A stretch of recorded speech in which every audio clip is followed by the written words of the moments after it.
From Tradio Media, I'm Father Roderick, and this is the Daily Breakfast.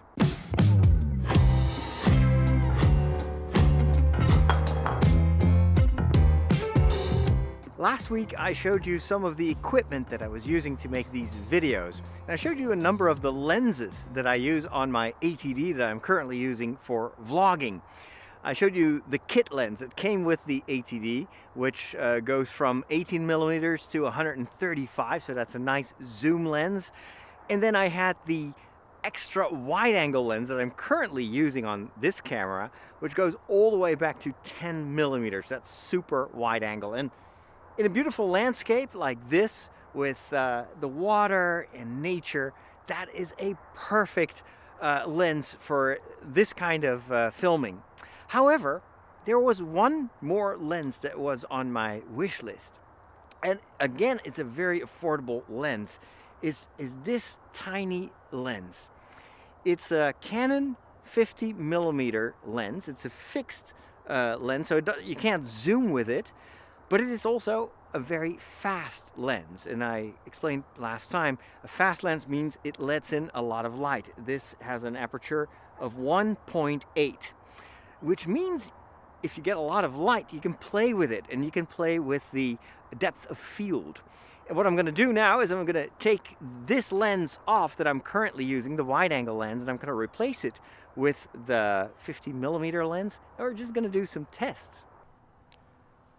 So, there we go. I think that's it. Now, of course, because this is a 50mm lens, it is much more of a close-up lens than the wide-angle lens. So in order to be at a reasonable distance, I gotta be around here. This is where you can see. This is normally what the wide-angle lens would show you if I would carry it at arm's length. But this is my arm, and now I'm gonna keep the camera at arm's length so you see the difference. I'm getting closer and closer and closer. Now this, believe it or not, this is at arm's length. So as you can imagine, this is not the best lens for selfie photography. However, because it's a 50mm lens with a wide aperture, I can get very close to things and create this nice blurry background. You see those big mossy rocks there? Here's what you can film if you get closer to them. So right now I'm filming a detail of this rock. You can see a little bit of the green moss. And then in the distance you can see the glistening water and the sunshine. The sun is setting right now. Very blurry in the background. This is a beautiful close-up. Almost looks like a macro photo. Now the view here is absolutely fantastic. The sky is getting it's almost like a brown color. And you see this yellow sun above the horizon, and it's reflected in the water of the sea. And then there are these plants in the foreground. What I'm going to try to do is to get very close to those plants and see if I can get an interesting effect with this lens. Let's see, I got it way through the to the bushes here. I hope there's no water. I hope this is solid enough. I think it is. Now I'm pretty close to these plants. Let's see if I can get very close to them. Oh wow, it's automatically focusing, and so right now you see the fluffy what is it, these are the seeds, I suppose, very much in focus, and then in the background everything is blurry. Even the other plants that normally with another lens would be also in focus are now completely blurred out with a nice bokeh effect. Gorgeous. Now normally this lens is in autofocus, but I can also put it to manual, and then it's actually even nicer what you can do, because you can keep the foreground totally in focus. And especially with these moving plants, normally the lens would try to compensate for that and things would get in and out of focus, but not if you do everything manual. Trying out another close-up shot of a mossy rock with some sunlight in the background. It's gorgeous. It's very hard to keep the camera still though. This may be a situation where a tripod would be handy. I'm here inside a small wooden shed, and there are holes in the walls, and from here you can observe the birds, and there are lots of rare birds in this part of the Netherlands. So this would be a perfect spot for a telelens. But what you can tell with this lens is that it keeps my face very much in focus, and then you get that nice shallow depth of focus in the background with the rest of the wooden walls here of this shed completely out of focus.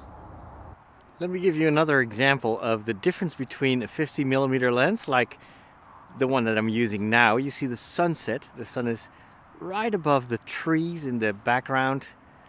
And you get a very nice tight composition with a big tree on the right and a little bit of open sky on the left. Now let me change, and I'm not going to move at all, but I'm going to use the wide angle lens to show you the difference. And this is the view that you get with a wide angle lens. I've not moved 1 inch, but you see a tremendous difference. Now, not only do you see the sun setting, that big tree that filled most of the picture when I was using the 50mm lens, but you see the entire horizon. It is incredible the difference between these two lenses. And of course, the wide-angle lens is so much more helpful if you want to film yourself, like I'm currently doing. That way, I can also show you what's going on behind me, and I don't have to put the camera 5-6 meters away from me to even fit my head in the picture. Now, every lens helps you to tell the story. The wide-angle lens shows you wide landscapes, big buildings, cathedrals. A zoom lens can be very versatile. It can help you quickly reframe your picture, get a close-up of, let's say, the Pope walking by or something like that, or a bird. And then the 50mm macro lens is almost a macro lens, but that helps you to get very close to a certain subject and to isolate it from the background. That's why you want sometimes the blurry background, so you can focus on that one thing that you want to have in camera. And the combination of these three lenses will hopefully enable me to tell much better stories. So that is the difference between let's say the 1 or 2 lenses you have on a smartphone and the lenses that you can use on a DSLR like I'm currently holding. The downside, of course, as I mentioned before, is that holding a DSLR in your hand is quite heavy, and after a while your arm gets very tired. Well, that was it for today. Thanks for watching. Go over to Tridio.com for my other shows. If you're watching this on YouTube, don't forget to subscribe to the Tridio YouTube channel. Follow us on Facebook and Twitter. The details are in the show notes.